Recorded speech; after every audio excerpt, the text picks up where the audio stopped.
إلا الله محمد رسول الله لا إله إلا الله محمد رسول الله لا إله إلا الله محمد رسول الله لا إله إلا الله محمد رسول الله. بسم الله الرحمن الرحيم. الحمد لله رب العالمين والصلاة والسلام على رسوله الكريم أما بعد. أعوذ بالله من الشيطان الرجيم. بسم الله الرحمن الرحيم. الذين آمنوا وهاجروا في سبيل الله بأموالهم وأنفسهم أعظم درجة عند الله وأولئك هم الفائزون. صدق الله العظيم.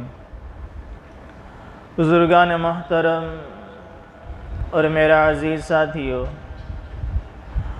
اللہ رب العزت کا بڑا احسان و کرم ہوا.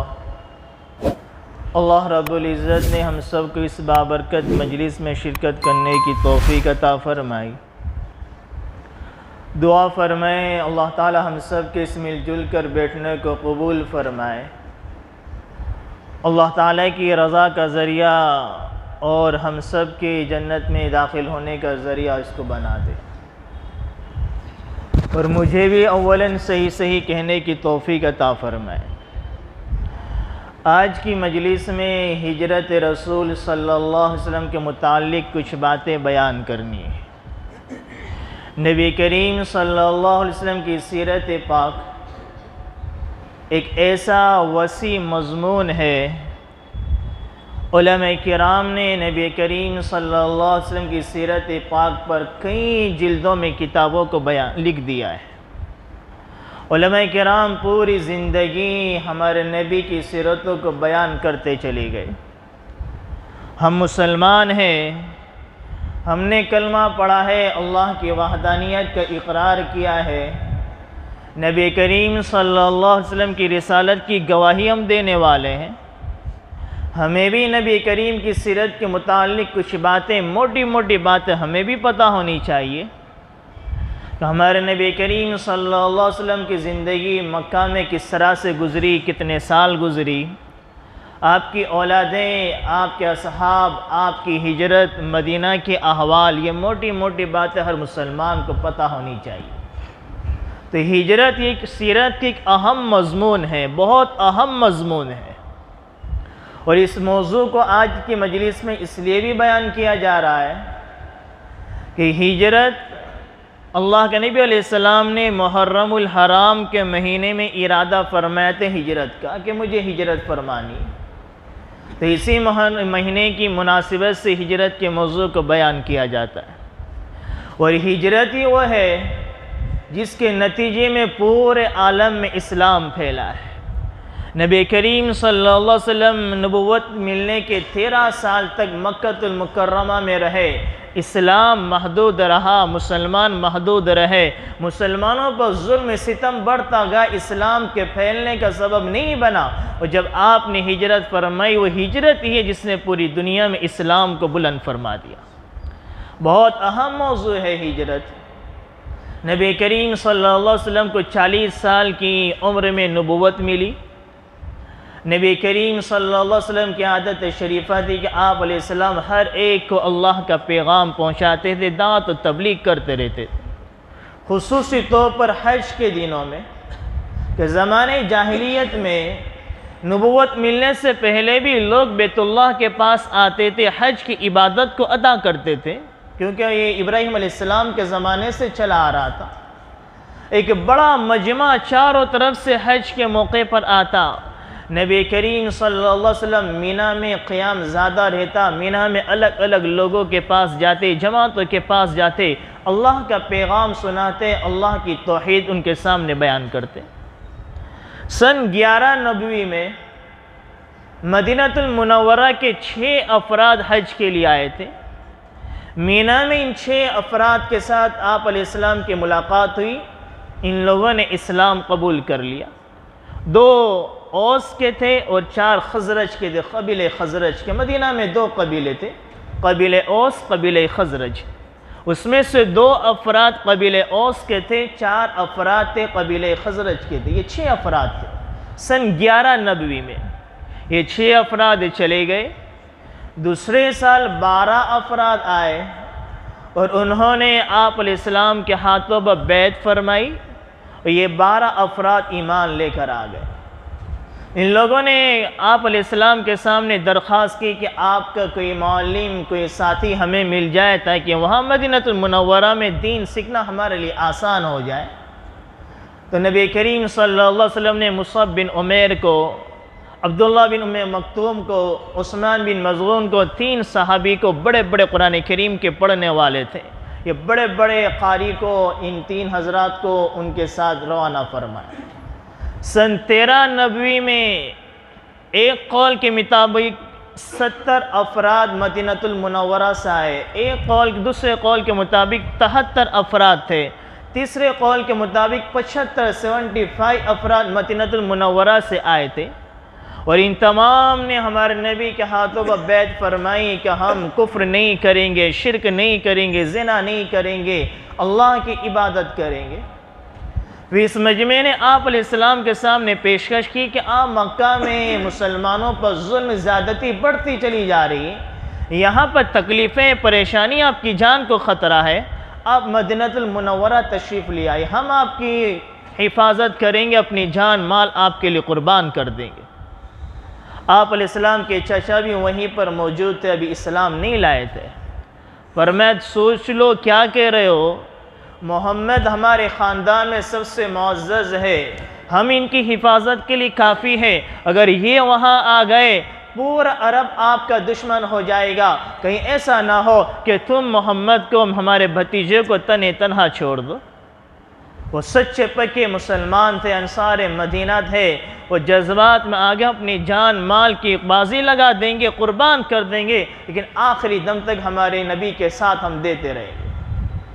مجمع میں سے ایک ساتھی اور کھڑا ہوا، کتنے سادہ دل انسان وہ لوگ تھے، یا رسول اللہ کہیں ایسا نہ ہو آپ ہمارے ساتھ آ جائے، وہاں پہ یہودی بھی رہتے ہیں، رات دن ان کے ساتھ ہمارے جھگڑے چلتے رہتے ہیں، ان کے ساتھ مخالفت، ہماری دشمنی اور بڑھ جائے گی، ہم آپ کا ساتھ دیں، اسلام بڑھتا جائے گا، مسلمان بڑھتے جائیں گے، کہیں ایسا نہ ہو اسلام کو قوت مل گئی، طاقت مل گئی، چاروں طرف امن و امان ہو گیا تو پھر آپ واپس مدینہ چھوڑ کر مکہ چلے جاؤ۔ کتنے صاف دل کے انسان تھے، بالکل صاف ستھرا سوال کر دیا۔ ہمارے نبی نے تسلی دلائی کہ میں تمہارے ساتھ ہی رہوں گا، آخری وقت تک تمہارے ساتھ رہوں گا۔ ادھر کفار مکہ دار الندوہ میں میٹنگیں کر رہے ہیں، مشورہ کر رہے ہیں کہ محمد کا اسلام بڑھتا چلا جا رہا ہے، ماننے والوں کی تعداد بڑھتی چلی جا رہی ہے، ظلم ستم بھی بڑھتا چلا جا رہا ہے، لیکن اسلام ہے کہ تھمنے کا نام نہیں لیتا، لوگ ہیں کہ ان کی عقیدت کو چھوڑنے کے لیے تیار نہیں، ان کی محبت کے دعوے کرنے والے دن بدن بڑھتے چلے جا رہے ہیں، کیا کیا جائے؟ دار الندوہ میں بڑے بڑے کفار مکہ کے سردار ابو جہل، عتبہ، شیبہ، بڑے بڑے سردار موجود ہے، شیطان بھی نجد کے ایک شیخ بوڑھے کی شکل میں، انسان کی شکل میں حاضر ہوتا ہے، پلاننگ کر رہے ہیں کیا کیا جائے۔ قرآن کریم نے اس کو نقل فرمایا، کوئی کہہ رہا قتل کر دے، کوئی کہہ رہا کہ یہ کر دے وہ کر دے، پلاننگ کرے، وَيَمْكُرُونَ، وہ لوگ بھی تدبیریں کر رہے ہیں، اللہ بھی ادھر اپنی تدبیر کر رہا ہے، واللہ خیر الماکرین، کفار پلاننگ کرتے ہیں مسلمان مٹ جائے، قرآن کریم ختم ہو جائے، اللہ کا نام لینے والا دنیا میں کوئی نہ ہو، نماز پڑھنے والا کوئی نہ ہو، سجدہ کرنے والا کوئی نہ ہو، ان کے سینوں میں قرآن کریم محفوظ نہ ہو، وہ لوگ بھی اپنی پلاننگیں کرتے ہیں، تدبیریں کرتے ہیں، کہیں قرآن کو جلاتے ہیں، کہیں قرآن والوں کو جلاتے ہیں، کہیں مسلمانوں پر ظلم زیادتی کا ماحول تیار کیا جاتا ہے کہ مسجدیں بند ہو جائے، مسلمان ختم ہو جائے، وَيَمْكُرُونَ اللَّهُ، ادھر ان کی سازشیں چل رہی ہے، ادھر اللہ کی سازشیں بھی چل رہی ہے، وَاللَّهُ خَيْرُ الْمَاكِرِينَ، اللہ بہترین تدبیریں کرنے والا ہے۔ ایک پلاننگ مخلوق کرتی ہے، ایک پلاننگ خالق کرتا ہے، ایک فعل کا ارادہ مخلوق کرتی ہے، کسی فعل کا ارادہ خالق کرتا ہے، ہوتا وہی ہے جو خالق چاہتا ہے۔ مخلوق کی پلاننگ اللہ کی پلاننگ کے ماتحت ہے، مخلوق کی مشیت اللہ کی مشیت کے ماتحت ہے، مخلوق کے ارادے خالق کے ارادے کے ماتحت ہے، ہوتا وہی ہے جو میرا رب چاہتا ہے۔ ہمارے چاہنے سے کچھ نہیں ہوتا۔ اگر ہم یہ چاہیں کہ حالات سدھرتے چلے جائے، مسلمان بلند ہوتے چلے جائے، اسلام کا جھنڈا آگے بڑھتا چلا جائے، وَأَنْتُمُ الْأَعْلَوْنَ إِن كُنتُم مُؤْمِنِينَ، یہ جملہ اپنے دلوں کی دیوار پر لکھ لیا جائے۔ کسی مخلوق کا کلام نہیں ہے، کسی دنیا کے بادشاہ کا کلام نہیں ہے کہ ادھر اپنے وعدہ کرا ادھر وعدے کو بھول گیا۔ یہ تو الف لام میم ذالک الکتاب لا ریب فیہ، قرآن کریم کو جب ہم کھولتے ہیں پہلا پارہ پہلا صفحہ الف لام میم ذالک الکتاب لا ریب فیہ، یہ کسی مخلوق کا کلام نہیں، کسی انسان کا بنایا ہوا کلام نہیں، یہ تو خالق کا کلام ہے۔ ایسی کتاب ہے جس میں ذرہ بر بھی رد و شبہ کی گنجائش نہیں ہے، شکوک و شبہات کی گنجائش نہیں ہے۔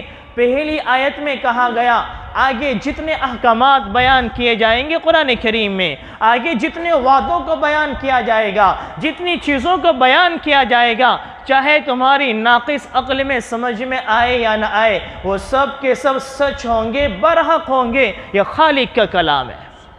وہی خالق فرما رہے وَأَنْتُمُ الْأَعْلَوْنَ إِن كُنتُم مُؤْمِنِينَ۔ اللہ نے ہمارے سامنے سیرت کو پہلو کو اجاگر کر کے رکھ دیا۔ کفار مکہ کا منظر ہمارے سامنے ہے، بڑے بڑے کافر مسلمانوں کو مٹانے کی کوشش کر رہے ہیں، اسلام کو مٹانے کی کوشش کر رہے ہیں، لیکن اسلام ہے کہ دن بدن بڑھتا چلا جا رہا ہے۔ لیکن شرط تھی، وہ تھوڑے تھے لیکن ایمان کے اعتبار سے مضبوط تھے، اعمال کے اعتبار سے مضبوط تھے، توحید کے اعتبار سے مضبوط تھے، توکل کے اعتبار سے مضبوط تھے۔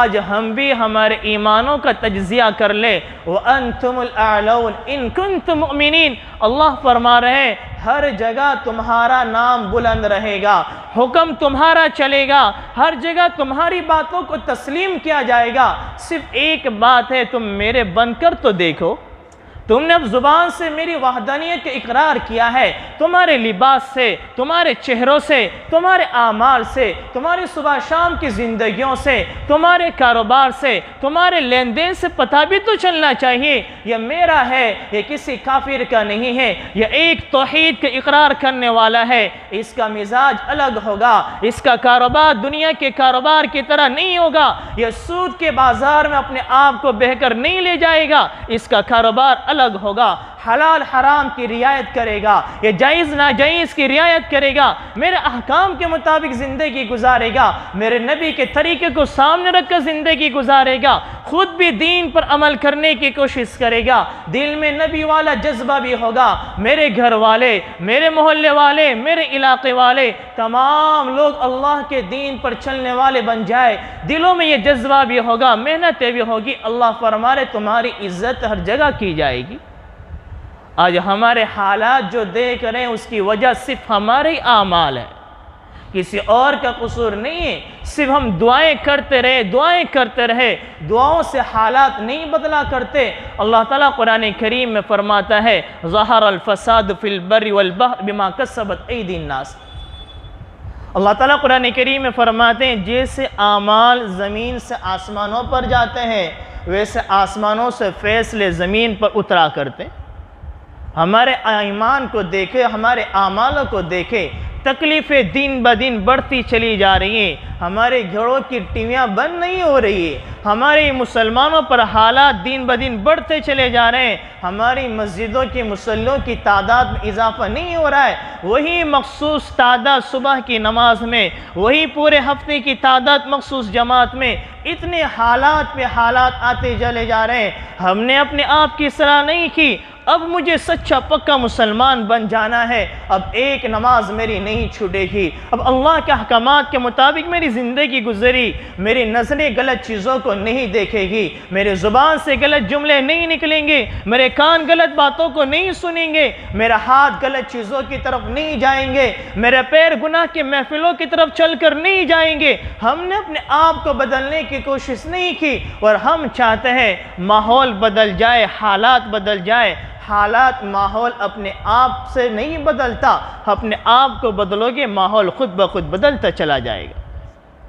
تو ہجرت کے میں واقعہ بیان کر رہا تھا، کہ یہاں پر انصار مدینہ نے، مدینہ والوں نے پیشکش کی، ہمارے نبی نے حضرت علی کو اپنے آرام گاہ پر سلا دیا، اپنے بستر پر امانتیں دے دی کہ علی، ہمارے نبی امین تھے، صادق امین کا لقب ان کو دیا گیا۔ کفار مکہ نبوت ملنے سے پہلے بھی آپ کو صادق کہتے، آپ کو امین کہا جاتا کہ آپ امانت، کفار بھی آپ کے پاس اپنی امانتوں کو رکھا کرتے تھے۔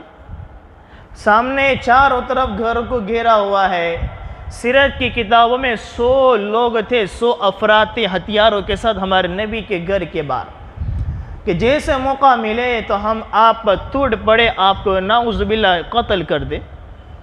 ہمارے نبی نے علی کرم اللہ وجہہ کو اپنے بستر پر سلا دیا، امانتیں دے دی کہ صبح میں ان کو امانتوں کو دے دینا۔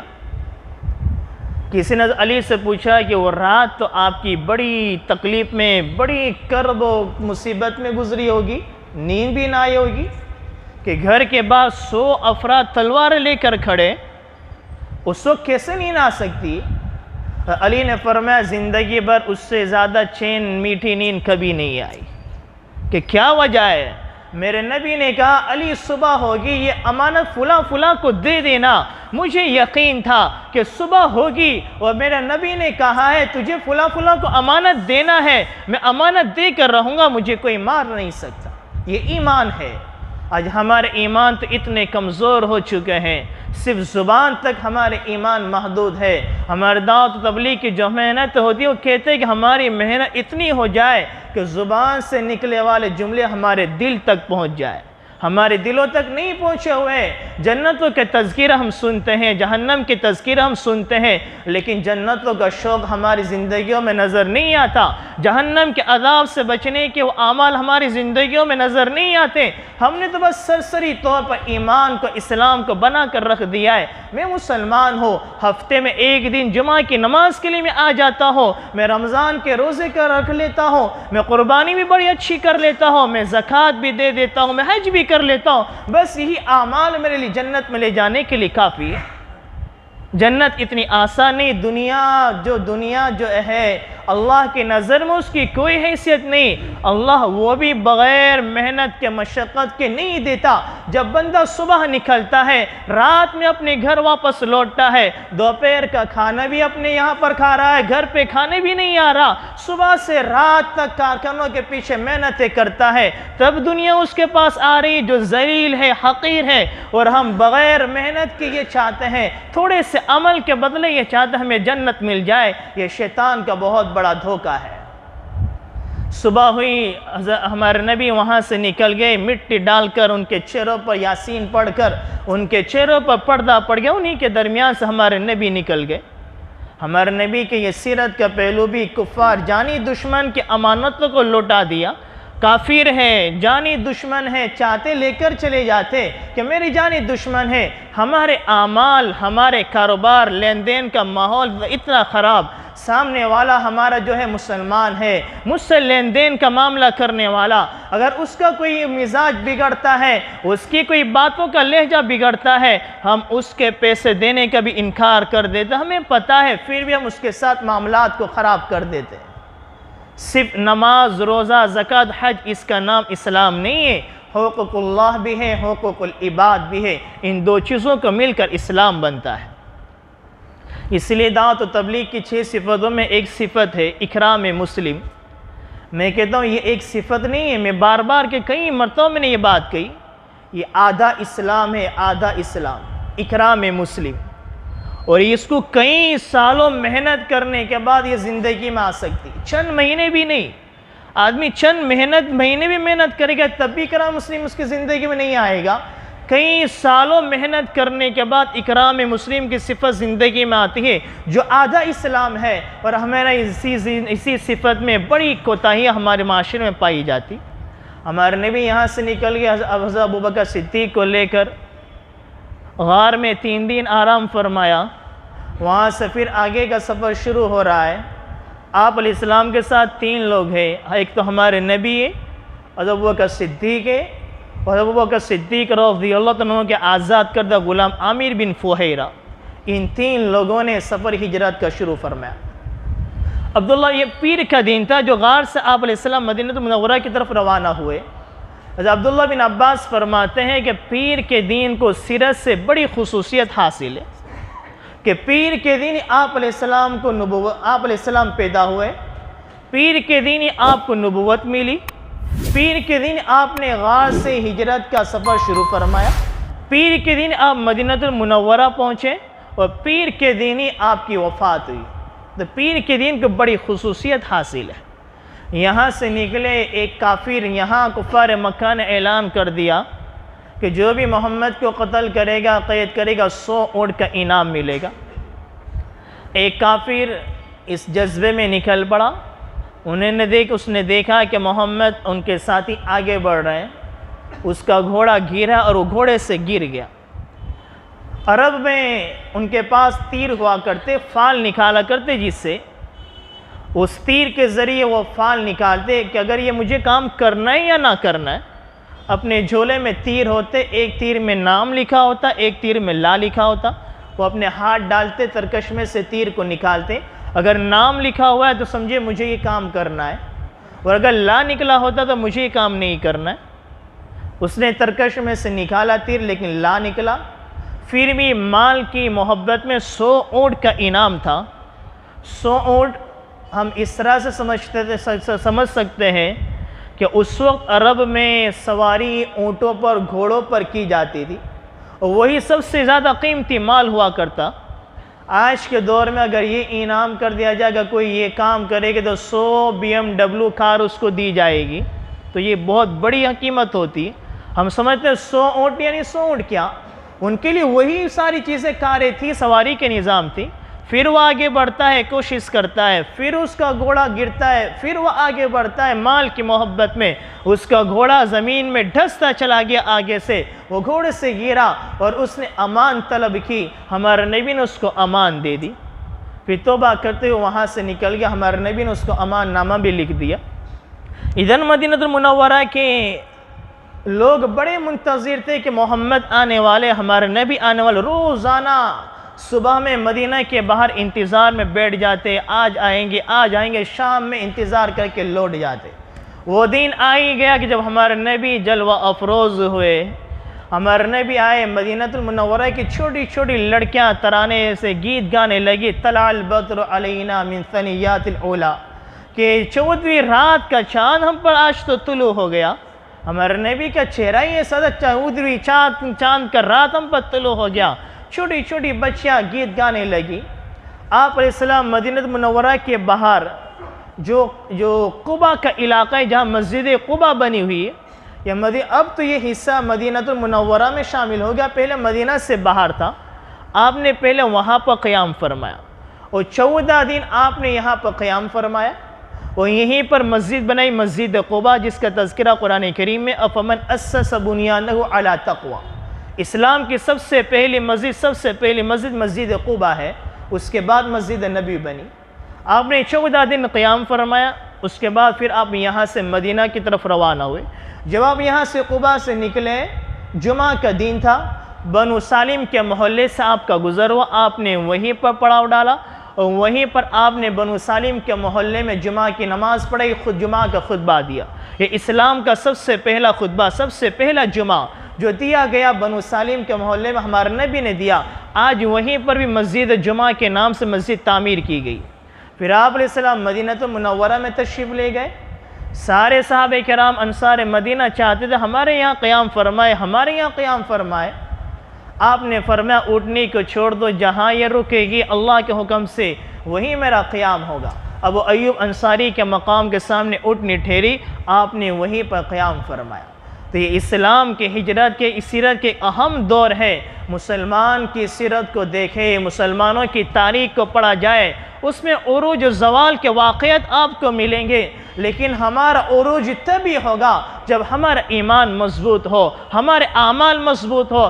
آج بھی کوشش کی جاتی ہے مسلمانوں کو ختم کرنے کی، اسلام کو مٹانے کی۔ اگر ہمارا اسلام مضبوط ہو جائے، ایمان مضبوط ہو جائے، کب تک ہم دوسروں کے سامنے فریادیں کرتے رہے؟ ایک اللہ والے بن جائے، ایک نبی کے دامن کو تھامنے والے بن جائے، پھر دیکھے اللہ ہماری کیسی نصرت فرمائے گا. ہمیں کسی اور کی مدد کی ضرورت نہیں ہے، وہ اللہ ہماری مدد کے لیے کافر ہے. لیکن شرط یہ ہے گناہ سے زندگی کو باز رکھا جائے. ہاں شیطان کا یہ تو دھوکہ ہے کہ زندگی بہت باقی ہے، کتنے لوگوں کو دیکھا وہ گناہ کی زندگی میں زندگی گزار کر چلے گئے. تو ہم یہ نہ سوچیں زندگی بہت باقی ہے، اللہ نے زندگی دی، وقت دیا، ہم اللہ کے سامنے توبہ کریں، زندگی کو بدلے.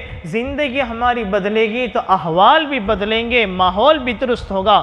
اللہ تعالیٰ جو کچھ کہا گیا ہم سب کو اس پر عمل کرنے کی توفیق عطا فرمائے. آمین. وما علینا الا البلاغ.